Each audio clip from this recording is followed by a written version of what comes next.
Début de saison frais et ensoleillé pour la 3e édition du championnat de France de cross-country. Thierry Chevreau a donné rendez-vous aux pilotes à la Ferté-Gaucher, petite bourgade située au cœur de la Brie en Seine-et-Marne, à 80 km à l'est de Paris.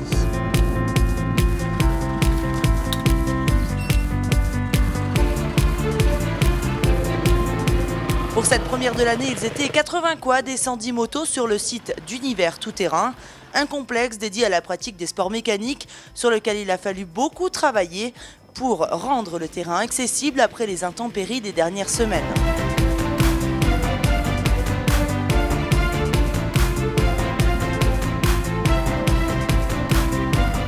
C'est la première étape des 5 que compte le championnat 2018 qui se terminera début juillet en Creuse. Et c'est une nouveauté cette saison, les pilotes doivent passer par la case sprint test en matinée.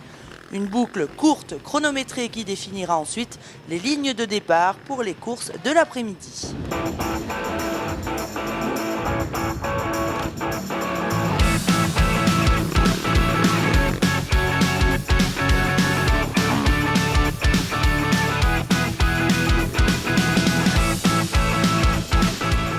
À l'issue de la sprint test, c'est Jérôme Connard qui prend le meilleur temps, mais attention au revenant Pierre-Yves Lardelier qui n'a pas couru l'an dernier, mais également François Fauché, champion de France en titre 4x2.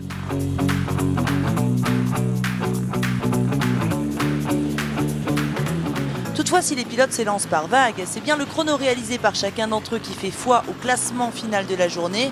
Pour faire simple, un pilote très rapide et qui rate la sprint test et part très loin peut quand même remporter la course même s'il ne passe pas la ligne d'arrivée en premier.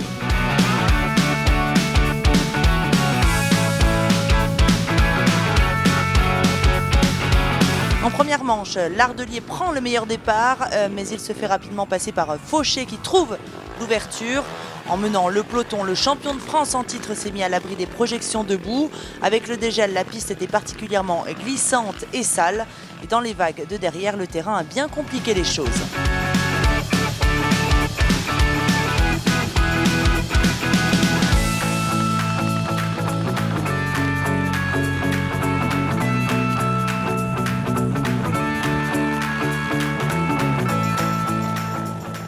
À la 3e place, on a dans un premier temps Guillaume Mulatou, mais il va laisser sa place à Anthony Bayarguet dès le 2e tour. Et le pilote du motoclub des Estés restera à la 3e position jusqu'à l'arrivée. Derrière, Kevin Crambe pointe un moment 5e, mais il voit rapidement ses espoirs s'effondrer suite à une crevaison. Chez les 4x4, la bataille fait rage également, mais c'est Jérôme Dupuis sur Can-Am qui remporte la première manche devant Laurent Moreton, le champion de France en titre sur Polaris. Jérémy Soyez est 3e. Aux avant-postes, il faut attendre la mi-course pour changer de leader. Pierre-Yves Lardelier, qui n'a jamais cessé d'être au contact de Fauché, passe à l'offensive. Il s'empare de la tête et prend même un peu d'air pour s'imposer avec une trentaine de secondes d'avance. Bayarguet est 3e. J'ai fait une petite erreur, il m'a passé dans le premier tour et du coup je me faisais repeindre, j'avais du mal à rester près de lui, je prenais de la boue plein la tête. Du coup j'ai changé de lunettes et après j'ai fait le forcing pour le passer rapidement. Comme ça c'était l'inverse, c'est moi qui le repeignais et je fermais les portes. Après j'ai pu un peu prendre de la distance, mais avec le poids de la boue sur le casque, toute la machine, c'était vraiment un cataclysme. En 2e manche, ça va un petit peu moins bouger. Cette fois, Lardelier part devant et il reste aux commandes de la course du début à la fin. Si Fauché s'accroche un temps, il va perdre du terrain au fur et à mesure de la course.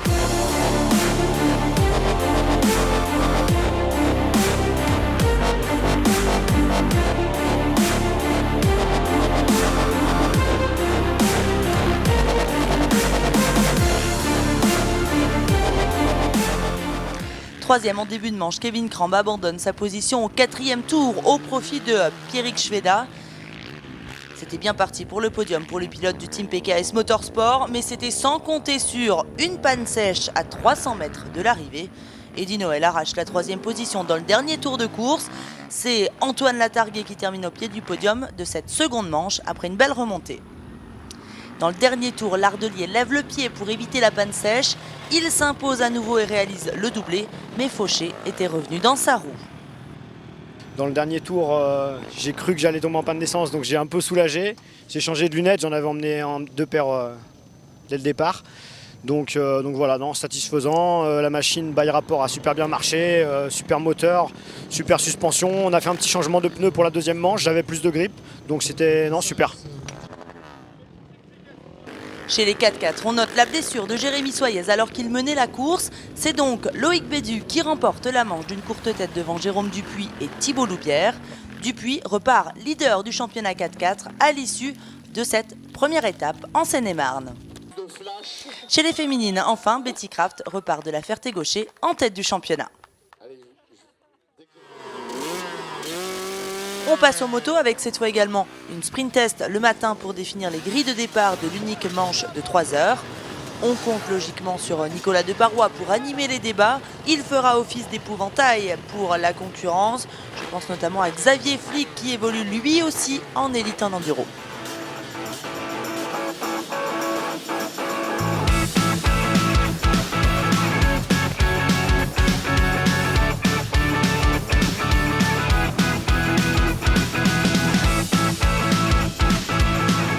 Et dès le départ, 2 hommes se détachent et c'est sans surprise qu'on retrouve Deparoy et Flick au coude à coude.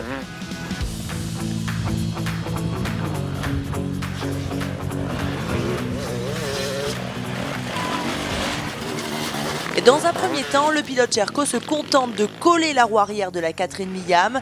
Mais une fois venu le temps de rattraper les autres concurrents, ça se complique. Il faut à la fois composer avec les autres motos en piste et un sol de plus en plus glissant. Si le matin, le froid avait rendu la piste très dure, là, à certains endroits, c'était devenu de la boue. Nicolas Deparoy part à la faute et Xavier en profite pour passer à l'offensive et se retrouve en tête au 3e tour.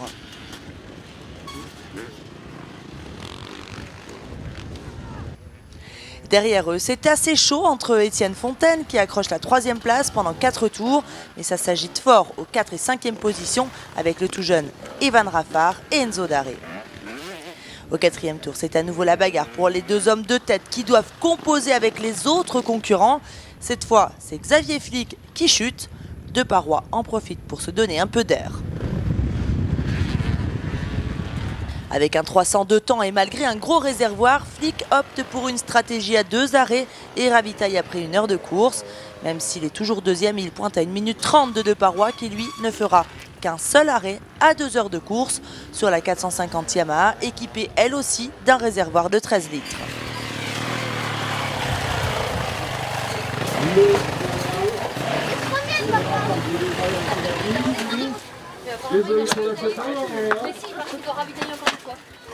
Allez Nico, voilà. c'est bon? Ouais, on est bon, c'est bon? C'est d'eau dans ton cabane ou quoi?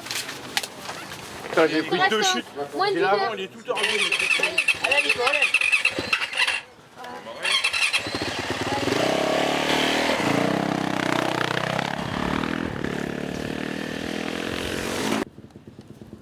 Et à 2 heures de course, c'est aussi le moment pour les jeunes de moins de 16 ans de s'arrêter.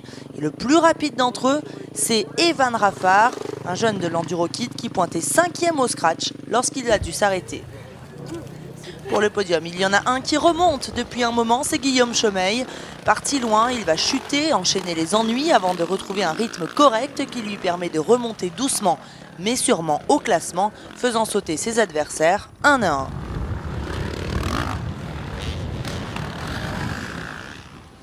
Longtemps en bagarre pour le podium, Jean-Charles Schneider s'incline face à Chomeil qui prend la 3e place de cette première épreuve de cross-country.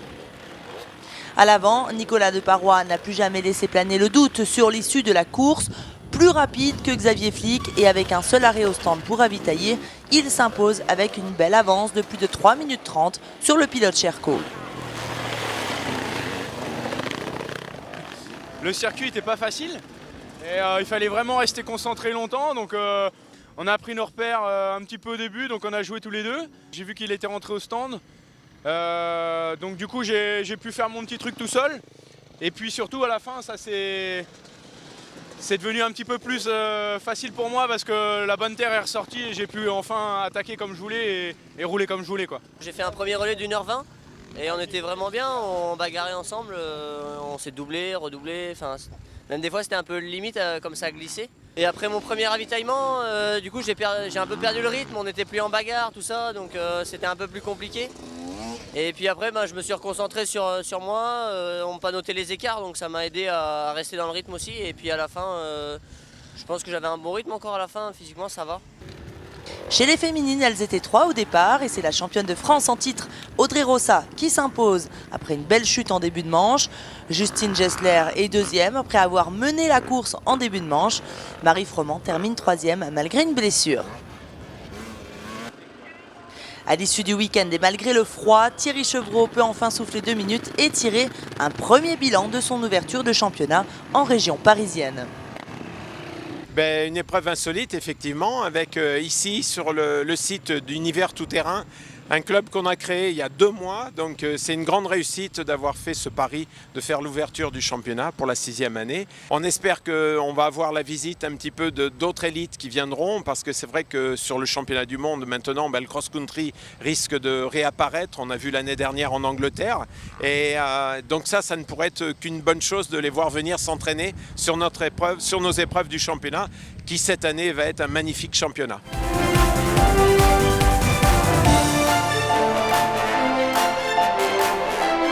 Le championnat de France de cross-country vous donne rendez-vous les 17 et 18 mars prochains à Madiran dans le Pays Basque. D'ici là, portez-vous bien. Ciao.